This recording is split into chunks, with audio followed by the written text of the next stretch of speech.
यीशु सहाय praise the lord. आप सबों को केरल से परमेश्वर का वचन सुनने के लिए हार्दिक स्वागत करता हूं।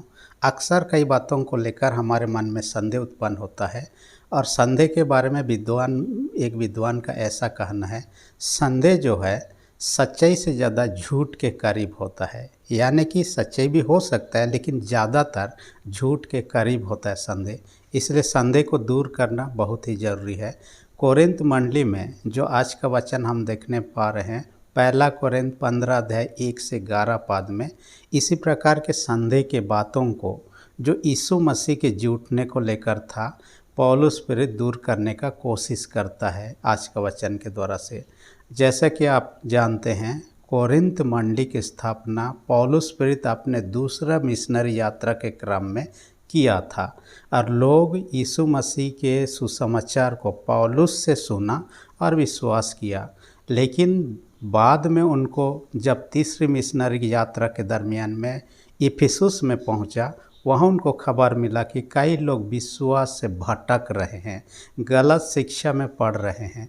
इसलिए उनको विश्वास को याद दिलाना है कि विश्वास में बने रहें। इसलिए आज का जो वचन हम देखने पाते हैं 54-55 ईस्वी लगभग में लिखा गया। इसका शीर्षक मैंने रख दिया है पुनरुत्थान के सुसमाचार पर संदेह। पुनरुत्थान के सुसमाचार पर संदेह। सुसमाचार पुनरुत्थान कहने से यीशु का झूठना, सुसमाचार कहने से यहाँ पर सुसमाचार 3 मुख्य बातों पर चर्चा किया है। सुसमाचार कहने से यीशु का क्रूस मृत्यु, दूसरी बात है कि यीशु का गाड़ा जाना या दफनाया जाना, तीसरी बात कहता है यीशु का जी उठना। ये सुसमाचार का मुख्य संदेश उस समय था जब पौलुस प्रेरित प्रचार कर रहा था। यीशु मसीह के जी उठने के बाद में प्रेरित लोग तब प्रचार कर रहे थे। ये 3 बातें मुख्य हुआ करता था, यीशु का क्रूस मृत्यु, दूसरा यीशु का दफनाया जाना और तीसरा यीशु का जी उठना। परंतु कई लोगों में यह संदेह दिखाई देने लगा कि यीशु जी नहीं उठा। इसलिए आज का वचन में हम 3 खंडों में हम चर्चा करेंगे और पहला से लेकर चौथा में हम देखने पाएंगे। पहला पॉइंट में पुनरुत्थान के सुसमाचार में विश्वास रखो कहता है। पुनरुत्थान के सुसमाचार में विश्वास रखना। असल में पुनरुत्थान के सुसमाचार कौन सा था? अभी मैंने बताया, यीशु का मृत्यु, यीशु का दफनाया जाना, यीशु का जी उठना। ये सच्चाई था, इसमें कोई भी ये न था। लेकिन कई लोगों को ये संदेह होने लगा कि यीशु का पुनरुत्थान हुआ ही नहीं। कई लोग तो ये बोलने लगे, ये कहना कि यीशु जी उठा ये शर्मनाक बात है। कई लोग बोलने लगे कि शरीर जी नहीं उठ सकता है, क्योंकि एक व्यक्ति मर गया तो मर गया और यीशु भी मर गया तो मर गया। कई लोगों का गलत शिक्षा के प्रभाव में ये कहने लगे यीशु बपतिस्मा समय में परमेश्वर का आत्मा पाया था और ये शरीर में आत्मा डेरा किया था। जब यीशु मर गया, आत्मा चला गया, शरीर चला गया। तो हमारे जीवन भी ऐसा ही है। उनका ऐसा विश्वास था, तर्क था, लेकिन ये गलत शिक्षा था और इस गलत शिक्षा को खंडन करता है। जैसे कि उन्होंने कहा हम पुराना घर में रह रहे हैं, जब नया घर बना लेते हैं तो पुराना घर छोड़ देते हैं। उनका जो विश्वास था, ऐसे ही शरीर में आत्मा वास करता है। जब ये शरीर मर जाता है तो आत्मा छोड़ के इस शरीर को चला जाता है, इस शरीर का ख़त्म हो गया। ऐसी बात नहीं है, पुनरुत्थान है। यीशु के जी उठने के द्वारा ये प्रमाण किया गया है और जितने यीशु पर विश्वास करते हैं वे लोग भी जी उठेंगे। इसलिए यूहन्ना 11:25 पद में क्या कहता है? यीशु ने कहा पुनरुत्थान और जीवन मैं ही हूँ, जो मुझ पर विश्वास करता है यदि मर भी जाए तो भी जिएगा, ऐसा कहता है। इसलिए आपको मुझे विश्वास करना है, चाहे आज लोग जो भी कहें, सच्चाई झूठ नहीं हो सकता है। अब तो चांद के बारे में भी हम लोग बचपन में सुनते थे, चांद में जो काला काला दाग दिखाई देता है वो कोई पेड़ सा है और उसमें कोई बंदर भी बैठा हुआ है, लेकिन ये सच्चाई नहीं था। लोग, वैज्ञानिक लोग वहाँ जाके वापस आए, बहुत परीक्षण निरीक्षण होने के बाद ये पता चला कि वो तो गड्ढे हैं, काला काला जो दिख रहा है वो कोई पेड़ नहीं है। तो सच्चाई ही होता है, चाहे हम जितना भी झूठ क्यों ना बोलें। या तो हम कुत्ता को हाथी क्यों ना बोलें, कितने लोग क्यों ना बोलें, कुत्ता हाथी नहीं बनेगा, कुत्ता कुत्ता ही रहेगा। उसी प्रकार का है कि हम लोग क्या कर सकते हैं कि सच्चाई को नहीं ठुकरा सकते हैं। इसलिए यहाँ पर कहना चाहता है यीशु मसीह का जी उठना हुआ है, और जिस विश्वास में वे लोग शुरुआत में थे उस विश्वास में बने रहना है कहता है। उस विश्वास से हटना नहीं है, उस विश्वास में चलना है, उस विश्वास में बने रहना है, उस विश्वास में स्थिर रहना है। इस बातों पर यहाँ पर जोर कर रहा है, आपको मुझे भी यही बात कहना चाह रहा है। दूसरा पॉइंट में क्या कह रहा है कि आज भी जैसे अभी हमने देखा, संदेह तो लोगों का मन में होना जायज़ है। माने कई समय में, न केवल उस समय के लोगों के, वर्तमान में कई बातों पर संदेह हो सकता है। बाइबल के बातों पर, परमेश्वर के विषय पर, स्वर्ग नरक के विषय पर, कई बातों पर संदेह हो सकता है। लेकिन परमेश्वर का वचन प्रमाणित पुस्तक है, और संदेह करना, परमेश्वर पर संदेह करना हमारे लिए मूर्खतापूर्ण है। इसलिए याकूब की पत्री 1:6-7 पद में क्या कहता है, संदेह करने वाला समुद्र के लहर के समान होता है। समुद्र का पानी स्थिर नहीं रहता, हमेशा हिलते रहता है। वैसे जो व्यक्ति संदेह करता है वो विश्वास में स्थिर नहीं रह सकता है, और जो विश्वास में स्थिर नहीं रहेगा वो परमेश्वर का अनुग्रह को प्राप्त करने से वंचित हो जाएगा, और उसके अनुग्रह के बिना स्वर्ग राज्य के प्राप्त मुश्किल है। दूसरा पॉइंट में हम देखने पाते हैं पुनरुत्थान के सुसमाचार के प्रमाण। पुनरुत्थान के सुसमाचार का प्रमाण कहता है, ये पुनरुत्थान का सुसमाचार अभी अभी हमने देखा, यीशु निश्चय जी उठा है, मर गया, गड़ा गया और तीसरे दिन जी उठा। ये प्रमाणित है कहता है। और लिस्ट यहाँ कर देखता है, 5वां से लेकर आगे पर 7वां तक देखेंगे।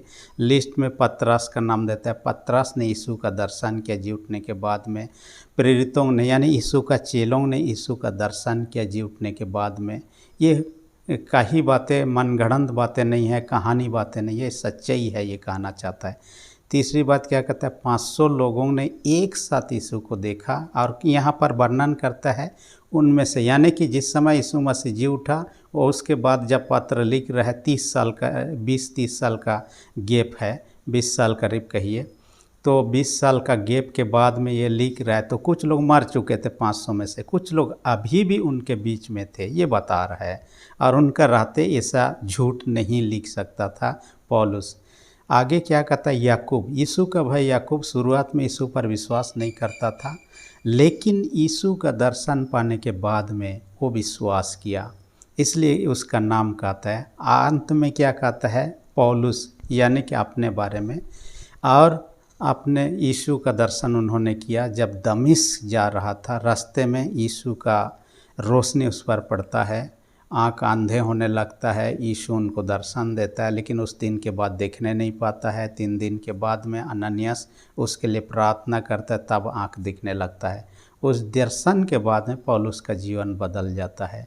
ये प्रमाण दिखाता है, यानी कि कोई भी चीज़ बिना सबूत के पक्का नहीं माना जा सकता है। कोर्ट कचहरी की बात देखिए, चाहे व्यक्ति किसी का मर्डर किया हो, क्या रेप किया हो या चोरी किया हो, यदि सबूत नहीं है तो जज उसको दोषी नहीं ठहरा सकता है। सबूत के लिए प्रमाण चाहिए। यहाँ प्रमाण दिखा रहा है, इतने लोगों ने यीशु का दर्शन किया था। और भी इसके अलावा कई प्रकार के प्रमाण वहाँ पर कहता है। किसी भी अपराधी को जो क्रूस में लटका गया है, उस अपराधी को क्रूस से नहीं उतारा जाता जब तक वो मर नहीं जाता था। यीशु को उतारा गया, माने वो मर चुका था। यीशु का पैर नहीं तोड़ा गया, 2 डाकुओं का खाली तोड़ा गया, क्योंकि यीशु मर चुका था। ये प्रमाण है। तीसरी बात हम क्या देखने पाते हैं कि यीशु का बर्छे से बेधा जाना, बर्छा से बेधने के बाद वे जिंदा होगा ऐसे नहीं कहते हैं। चौथा हम क्या कहते हैं, उसको कब्र में दफनाना। यूसुफ और निकोदेमुस उसके डेड बॉडी मांगते हैं। वे लोग तो यीशु के लोग थे, विश्वासी लोग थे, जानबूझकर यीशु को नहीं दफनाते। यदि वो मारा नहीं होता, जिंदा होता, तो ज़रूर वो मारा था। आगे हम क्या देखते हैं, जो पहरुए लोग वहाँ पर ड्यूटी कर रहे थे दिन रात, यीशु ना जी उठ जाए, वे लोगों का गवाही को देखने पाते हैं। बाद में जी उठने के बाद में जो खाली कब्र था वो भी प्रमाण है। कई प्रमाण ऐसे हैं। तो प्रमाणों की काफ़ी संख्या है, सबूतों की काफ़ी संख्या है, इसलिए संदेह की यहाँ बात ही नहीं है। हाँ, जो व्यक्ति जानबूझ के जानने के बाद भी नहीं विश्वास करना चाहता है, उसे हम क्या कह सकते हैं। लेकिन जो सच्चाई है वो सच्चाई होगा। कभी एक प्रचारक के बारे में मैंने सुना, लोगों को जब उपदेश कर रहा था, पाप से हमें दूर रहना है, हमें सच्चाई में रहना है, सही रूप से, उन्होंने कहा पाप पाप हमें बार बार नहीं सिखाना चाहिए, क्योंकि सुन सुन के हम अनसा जा रहे हैं। तो क्या कहेंगे, पाप को कोई अलग सा अच्छी रीति से कहें। उन्होंने एक लिया, एक शीशी में क्या किया, शहद लिया, माने कि हनी, मधु का ये, और एक में जहर लिया, पॉइजन। उसके बाद में वो ऊपर में लिखा हुआ है, लेकिन उन्होंने क्या किया, जहाँ शहद लिखा तो उसे उचाड़ के क्या किया, जो जहर था उसका वाला ये में शीशी में चिपका दिया, और जहर वाला शीशी का ये को लेबल को उचाड़ के शहद वाला में चिपका दिया। उसके बाद का इसमें से किस को आप लेके पीना चाहते हैं। लोग जान रहे हैं कि उनके सामने हो रहा है। शहद जो है लिखा हुआ, उसमें शहद नहीं है, जहर है। जिसमें जहर लिखा हुआ है उसके अंदर में शहद है। तो जानबूझ के व्यक्ति यदि लेना चाहेगा शहद बोल के जहर वाला को, तो मरेगा ही। ऐसे ही है, तो सच्चाई है, गलत तो गलत है। और हम यदि किसी पेड़ के बारे में उदाहरण लेते हैं, पेड़ का जड़ दिखता नहीं है, जड़ अंदर मिट्टी के अंदर रहता है, नहीं दिख रहा है। इसलिए हम ये ना कहें कि पेड़ का जड़ें नहीं है, क्योंकि हमें दिखाई नहीं दे रहा है। हमने नहीं देखा यीशु का पुनरुत्थान, इसका मतलब ये नहीं कि यीशु नहीं जी उठा। चेले लोग जिन्होंने इसको लिखा, सुसमाचार को लिखा, पत्रियों को लिखा है, वे लोग यीशु का दर्शन कर चुके हैं। वे प्रामाणिक रूप से लिख के बता रहे हैं। इसलिए आपको मुझे संदेह करने की बात नहीं है, उसमें विश्वास करना है। इब्रानी 11:6 में कहता है, परमेश्वर के निकट आने वालों को विश्वास करना अनिवार्य है। तीसरी विशेष बात जो आज के वचन में क्या कहता है, परमेश्वर के अनुग्रह में जीवन जीना कहता है। परमेश्वर का अनुग्रह यहाँ चर्चा करने का पौलुस का क्या तात्पर्य। असल में पौलुस प्रेरित का पहले का जीवन अलग था, आपका जीवन अलग है। वो मसीहों पर ताड़ना करने वाला, उनको सताने वाला व्यक्ति था, लेकिन यीशु का दर्शन पाने के बाद उनका जीवन बदल गया। इसलिए यहाँ पर एक दो चीज़ लिखता है, मनो मैं अधूरा दिनों का जन्मा हूँ। कई बच्चे लोग 9 महीना से पहले ही जन्म ले लेते हैं, अधूरा दिन का, या तो सही रूप से उनका शरीर गठन ना हुआ हो तो भी जन्म ले लेते हैं, तो अधूरा दिन का कह सकते हैं, या तो उतना दिन ना होने। दूसरा शब्द क्या कहता है यहाँ, प्रेरितों में सबसे छोटा, वरन के प्रेरित कहलाने के योग्य भी नहीं हूँ। यानी कि जितना प्रेरित लोग थे, यीशु के चेले लोग थे, यीशु का दर्शन जो किए थे, यीशु का स्वर को जाने से पहले की घटना है। लेकिन पौलुस जो था, यीशु के स्वर जाने के बाद में यीशु का दर्शन किया था, इसलिए अपने आप को छोटा मानता है, और साथ ही कलीसिया को सताया था, इसलिए अपने आप को छोटा मानने लगता है। लेकिन तब पौलुस दूसरों से परिश्रम करने में काम नहीं था, और कुछ बातों में देखने पाते दूसरे प्रेरितों से कैसे बढ़कर था। उन्होंने जितना मिशनरी यात्रा किया, जहाँ जितना एरिया को घूम घूम के प्रचार किया, दूसरे लोग इतना काम उतना नहीं किया है। दूसरी विषय, उन्होंने जितना तड़ना सहा, कई बार कोड़ों से मार सहा, कई बार अंत में तो शहीद तो हुआ, दूसरे चेले लोग भी शहीद हुए, लेकिन तब उन्होंने सबसे ज़्यादा यातनाएं सहा। ये इस बात को। तीसरी बात क्या कहता, उन्होंने जितने ज़्यादा मंडलियों की स्थापना किया, दूसरे प्रेरित लोग नहीं किया। चौथी बात क्या कहता, उन्होंने जितने पत्रियों को लिखा, दूसरा कोई भी प्रेरित या चेले उतना ज़्यादा पत्रियों को नहीं लिखा। यानी कि ये 4 बातें हम देखने पाते हैं, सबसे ज़्यादा दूसरों से किया, फिर भी अपने आप को छोटा समझने लगता है। और उसका जीवन में बदलाहट होने के बाद में जो कुछ भी वो है, ईश्वर के अनुग्रह से है।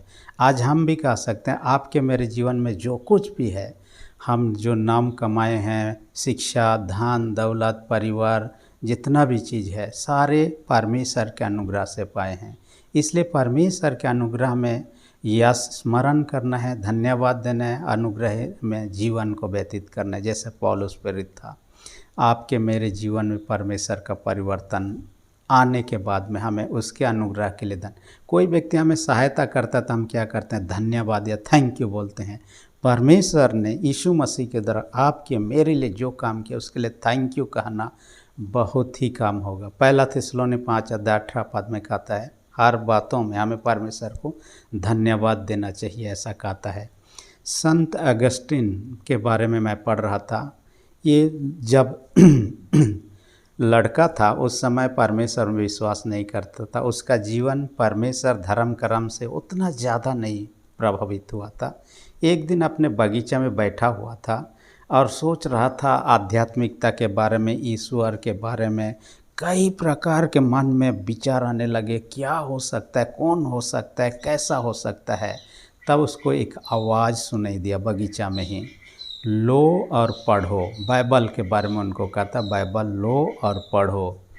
उन्होंने उसी घड़ी जब आवाज़ों को सुना, उसके बाद में बाइबल उठाया, जैसे उलटा रोमियों की पत्री दिखाई दिया और जहाँ दिखाई दिया पढ़ना शुरू किया। उसके बाद में उसमें विश्वास जग गया और उसके जीवन परिवर्तन हो गया।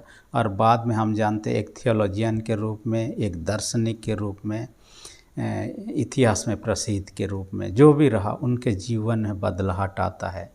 आपके मेरे जीवन में जो कुछ है परमेश्वर के अनुग्रह से है, इसलिए परमेश्वर को धन्यवाद जीवन जीना है। और जिस विश्वास में हम बपतिस्मा लें उस विश्वास से ना हटें, चाहे गलत शिक्षा इतने भी क्यों ना आए। कोरिन्थ में गलत शिक्षा आ गया था, लोग यीशु का जुटने पर मानने से इनकार करने लगे। हम ऐसा ना करें। यीशु का जी उठने का प्रमाण हमेशा के लिए दिया गया। हम विश्वास कर उसी में बने रहें। परमेश्वर सबों को अधिक आशीष दे। आमीन। हम प्रार्थना करें। सेनाओं के जीत पिता, धन्यवाद देते हैं आज के वचन का हमसे बातें किया। हर एक सुनने वाले छोटे बड़े सबों को स्वर्गीय आशीष से भर दे। जो लोग बीमार उनको यीशु के नाम से चंगाई दे। जिनका विश्वास कमज़ोर, इनके विश्वास को दृढ़ मजबूत कर। प्रार्थना यीशु के नाम से मांगते हैं। आमीन। यदि अब तक आपने मेरे चैनल को सब्सक्राइब नहीं किया, इसी घड़ी सब्सक्राइब कर दीजिए। वीडियो अच्छा लगे तो लाइक बटन को भी दबा दीजिए। धन्यवाद।